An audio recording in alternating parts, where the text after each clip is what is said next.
Hop, interview, donc Emmanuel Son, troisième partie.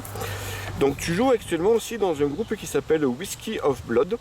Alors est-ce que c'est un groupe sérieux ou c'est plus un délire entre potes Non, c'est un groupe en fait qui est au départ un délire entre potes Ok. et qui est devenu sérieux parce qu'on a vu que finalement les gens aimaient bien, les gens s'amusaient bien à nos concerts.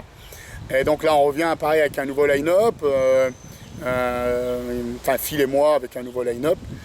Pierre Dalban qui était dans pas mal de groupes, bon, le groupe de Stoner, dont j'ai oublié, Charlie's Frontiers, Town, etc. Il est dans les Toys, là il est dans il était dans les Toys avant, là il est dans Monkey Business, donc il brasse pas mal. Et après donc le bassiste Cyril, que tout le monde connaît, qui tient Rock Asylum à Tussé, à Voiron, et qui était dans des groupes aussi, des groupes dernièrement. Et donc voilà, super équipe. Et donc là on prépare un nouvel album là, qu'on enregistre en juillet, qui sera masterisé et mixé en Finlande et en Suède, mixé en je vais y arriver, mixé en Suède et masterisé en Finlande. Et donc voilà, oui, on a envie de faire quelque chose avec ce groupe parce qu'on s'aperçoit que pour un truc pas sérieux, délire, les gens sont réceptifs, les compos sont sympas, voilà, on se prend sans se prendre pour des je ne sais quoi. Mais oui, on va concrétiser ce nouvel album, la Diablesse of Revolution, qui est bien dans l'air du temps, dans les textes, etc. Avec plein d'influences, hard rock, glam, punk, voilà, c'est une espèce d'album contestataire, je crois qu'on en a bien besoin. Et donc voilà.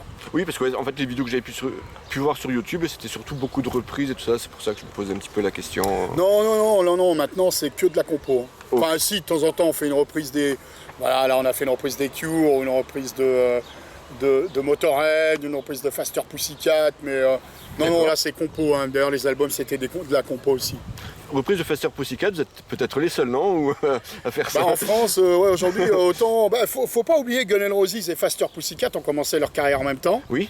L'un est multi-milliardaire, ultra connu, c'est les Guns, et Faster, eux, aux États-Unis, ils ont même encore une notoriété, mais c'est vrai qu'en Europe, ils ont moins de notoriété.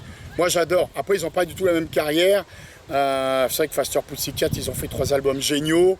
Après, ils ont fait un album moins bon. Le line-up a explosé. Aujourd'hui, il ne reste plus que le chanteur en membre d'origine. Mais apparemment, il y a 4 nouveaux titres qui sont sortis qui sont vraiment pas mauvais. D'accord. Qui rappellent l'esprit des premiers. Donc écoute, rien que pourra, si un jour ils peuvent venir en France, avec plaisir de les faire, quoi, de les produire. Ah oui, c'est une bonne idée. Alors, tu fais donc aussi partie de Metallian Productions, donc tu en as un petit peu parlé. Oui. Donc, quel est ton travail en dehors de l'organisation des concerts Alors après, moi je suis booker pour Metallian, c'est-à-dire que j'ai des groupes que je book en France ou à l'étranger, ça dépend des groupes, ça dépend du deal, ça dépend de plein de choses. On a décidé de faire ça avec il y a quelques années, donc de prendre des groupes sous notre aile, d'essayer de travailler au mieux pour eux, hein. Après le booking c'est assez ingrat, des fois c'est beaucoup de travail pour peu de résultats. En tout cas, les groupes qu'on prend, on les prend avant tout par passion. C'est on aime les groupes qu'on a musicalement.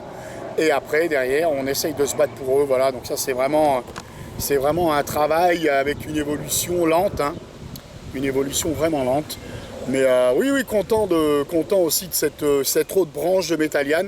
En plus de la programmation de concerts, du magazine, etc. Et bientôt de VPC aussi, on va remonter une vente par correspondance sous quelques semaines. Ok. Alors, j'ai vu que vous avez récemment, justement, dans Metallian Productions, vous avez signé Manigance. Oui. Donc, vous allez les faire jouer par ici plus souvent ou... Alors, écoute, là, je peux le dire, parce que quand tu vas sortir ta vidéo, le groupe, on l'aura annoncé. On va donc signer en booking ADX. Ok. Donc, on est super content parce que, voilà, ADX, c'est un groupe qui est culte, qui est là depuis longtemps. Et un excellent groupe, donc on est très très content. On est très content aussi d'avoir Manigance, qui est un excellent groupe. Moi j'ai eu de la chance d'être sur quelques dates avec Rising avec eux. Et c'est vraiment des gens avec du cœur, des passionnés, vraiment des passionnés. Donc oui, avec grand plaisir, je ferai au mieux pour eux. Comme je disais après à François, le guitariste leader, on fera au mieux, rien n'est simple et il le sait puisqu'il fait aussi un peu le booking de son groupe Voilà. Donc, advienne que pourra, on essaiera de faire au mieux dans les mois à venir pour tous nos groupes et donc aussi pour Manigance. Mais oui, je vais faire une date à Grenoble, oui, effectivement, c'est prévu, une date à Lyon aussi. Voilà, c'est juste que là, on démarre et il y a déjà des salles qui sont prises sur un an, parce qu'il y a un engouement en ce moment qui est délirant. Je vois, j'arrive pas à prendre de date dans nos salles, ou pas toujours sur un certain nombre de mois, parce que c'est déjà tout booké. On verra, mais en tout cas, ils joueront, c'est clair. D'accord, super. Alors, pour résumer, donc 5 albums à venir avec Thalia, Venus Syndrome, Ellipsis, Whiskey of Blood et Rising Steel. Oui. Organisateur de concerts et aussi des participations à plein de groupes que l'on n'a pas mentionnés. Donc, entre autres, Hydroflame, Amon Cetis, Blowback, Avaland, Nightmare, Zatot, Black Magic, Urgent et je pense qu'il doit y en avoir plein d'autres. Ouais, peut-être. Je sais pas. Ouais, il n'y en a pas tant que ça. Il y en a quelques-uns quand même, mais après, oui, il y a des projets, c'est pour des chœurs, des projets, c'est pour du lead. Avaland, c'était plus du lead. Lone Wolf, par exemple, c'était plus pour faire quelques chœurs. Nightmare aussi. Oui, c'est sympa d'être invité sur des compos de groupes de potes. Toujours avec plaisir. Donc écoute, voilà. Du coup, la question, c'était, voilà, avec tout ça, tu dors quand, en fait? Oh, j'arrive encore à me dégager du temps, puisque j'ai la chance de travailler que dans la musique. Donc, si tu organises bien ton temps, tu arrives toujours à optimiser et à en garder pour toi, pour ta famille, pour ta vie. Mais c'est vrai que j'aime bien avoir des projets en permanence. J'ai même un projet avec mon fils aussi, projet trash hardcore. Mais là, voilà, c'est plus pour l'instant, on commence, on va dire. Un projet trash hardcore tous les deux, avec un bassiste qui vient nous rejoindre dans quelques mois. Donc en fait, c'est vraiment... je pense que c'est super important de réaliser tout ce que tu as envie de réaliser en musique. Et donc j'en profite avant d'avoir une canne et de ne plus pouvoir rien faire. Alors, juste concernant Rising Steel, puisque c'est une question qui concerne les vocaux. Non, d'abord j'avais oublié une question sur Thalia. Ça me revient en question. Ça me revient en tête. Oui, voilà. On revient pas en arrière et on reviendra. Donc. Alors, j'ai lu que Stéphane Rabiou, qui joue désormais avec toi dans Rising Steel, c'était le concepteur des pochettes de Thalia. Oui, alors Steph nous a fait effectivement la pochette de Forest of Mind. Est-ce qu'il nous a fait aussi le 4 titres? Je ne m'en rappelle plus, excuse-moi Steph. Mais d'après ce que j'ai lu, oui. Mais oui, il avait fait une excellente pochette pour Forest of Minds. C'était vraiment super cool. Bon là, après on est parti sur Stan là, pour le nouvel album. Parce que maintenant, je crois que Steph est plus guitariste que illustrateur. D'accord. Voilà, écoute, je peux en parler 2 secondes pour Rising. Très content qu'il soit avec nous par son expérience, son attitude, voilà, son implication. Donc ça, c'est vraiment génial. Donc écoute, que ça continue. Alors après, en tant qu'illustrateur, je ne sais pas où il en est. D'accord.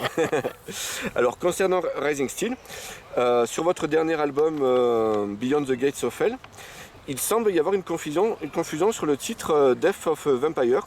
Dans les lyrics, on peut lire Death for a Vampire, qui semble plus logique, et sur scène, tu l'annonces tout juste comme Vampire. Alors non, en fait, je l'annonce sur scène Vampire parce que il est marqué comme ça sur la liste. C'est vrai que peut-être, effectivement, je l'ai annoncé Vampire. Ouais, c'est possible. Hein, on peut faire de temps en temps des erreurs. Il m'est arrivé même des fois de dire Death for a Vampire et Death of a Vampire, et c'est forcément, ça n'a pas la même signification. Mais tu sais, des fois, ces petites choses comme ça, t'es un peu distrait. Un peu la gaffe à certains moments quand tu es sur scène ou quand tu es concentré sur quelque chose de spécifique, tu peux faire une erreur, quoi. Ça m'arrive. Je suis un spécialiste d'ailleurs pour ça. Alors juste voilà, pour conclure ce premier entretien, alors justement sur le titre Death of a Vampire, voilà, c'est un de ceux que j'ai particulièrement apprécié. Et je voudrais savoir si tu pourrais nous faire le refrain a cappella. Alors attends, comment ça fait dire? I'm ready to go, I'm ready to die, just need your power, death of a vampire. Voilà. Super, merci. Pas de rien. On se revoit tout à l'heure avec Rising Steel. Avec Rising, ouais, ok. On attend Zard. En fait, il n'y aura que Zard, il n'y aura pas Steph. D'accord. Parce que Steph est pas trop fan de Fishbone.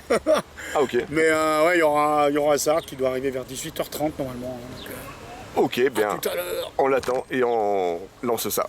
Merci à toi. Merci.